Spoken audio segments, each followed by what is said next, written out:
ఇంటిని పడగొట్టాలంటే మొత్తం కూల్చాల్సిన పని లేదుల్లా, ఒక్క పిల్లర్ కూలగొట్టినా కథమే.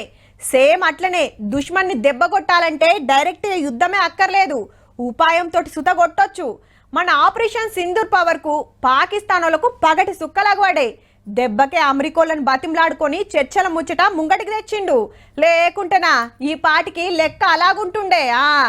నిజాయితీగా ఇంకో పేరు పెట్టాలంటే షహబాజ్ షరీఫ్ అనే పెట్టాలి. మళ్ళా ఇండియన్ ఆర్మీ దెబ్బ కొసపడక నిజం ఒప్పుకున్నాడు. हिंदुस्तान ने अपने बैलिस्टिक मिसाइल लॉन्च किए हैं. एक नूर खान एयरपोर्ट पे गिरा है और कुछ और दूसरे इलाकों में गिरे हैं. గదన్నట్టు పాకిస్తాన్ లో ముఖ్యమైన నూర్ఖాన్ ఎయిర్ బేస్ ను మనోళ్ళు మిసైళ్లతోటి రప్ప కొడితే పొరక అయ్యింది. అటాక్ అయ్యేదాకా గింత ఖబరే లేదట. గా ఫోటోలు పట్టుకొని మన ఆఫీసర్లు చూపిస్తే హే అంతా గలతో ఇండియా మిసైల్ ఆడదాకా రాలేదని బొంకిరు, సిగ్గుపోతుందని.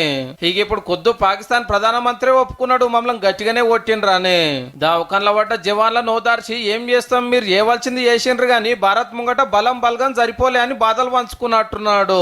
ఇలా సుఖమైన పనులు ఎట్లున్నాయో దునియా మొత్తం సాటింపేస్తానికి 7 టీంలను సెలెక్ట్ చేసింది సెంట్రల్ గవర్నమెంట్.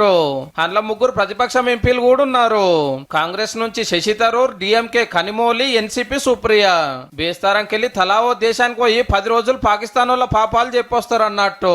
ఆపరేషన్ సింధూర్ ఎందుకు చేసింది, ఎట్లా చేసింది, ఉగ్రవాదులు అడ్డాలని లేపేసింది, టెర్రరిస్టులను వేసేసింది, బడివగాలకు పాకిస్తాన్ ఎట్లా అసరైతుంది, మన దేశం మీదకి ఎట్లా తోలుతుంది, ప్రతి ఒక్కటి వివరంగా చెప్పే కార్యము. అసలు యుద్ధం ఆగింది కానీ దౌత్య యుద్ధం శురువైంది అన్నట్టు. ఇంకో దిక్కు మన రక్షణ మంత్రి రాజ్నాథ్ సింగ్ సారు రోజుకు ఆర్మీ సెంటర్ లో పోయి జవాన్లకు కిమ్మతిస్తున్నాడు మంచిగా ఒట్లాందుకు. ఇన్ని రోజులు ట్రైలరే చూపించినాం, పక్క దేశం తోక జాడిస్తే ఇక అసలు సినిమా చూపిస్తామని వార్నింగ్ ఇచ్చిండు. ट्रेलर मात्र था. अब समय आएगा, जब भी सही समय आएगा तो हम पूरी पिक्चर भी दुनिया को दिखाएंगे. పాకిస్తాన్ కే కాదు వాళ్ళకి ఆసరైన టర్కీ, అజర్బైజాన్ దేశాలకి దెబ్బ పడుతుంది. వాళ్ళ వస్తువులు కొనొద్దు, వాళ్ళ దేశం పోవద్దని బైకాట్ ఉద్యమం నడుస్తుంది మన దేశమంతా.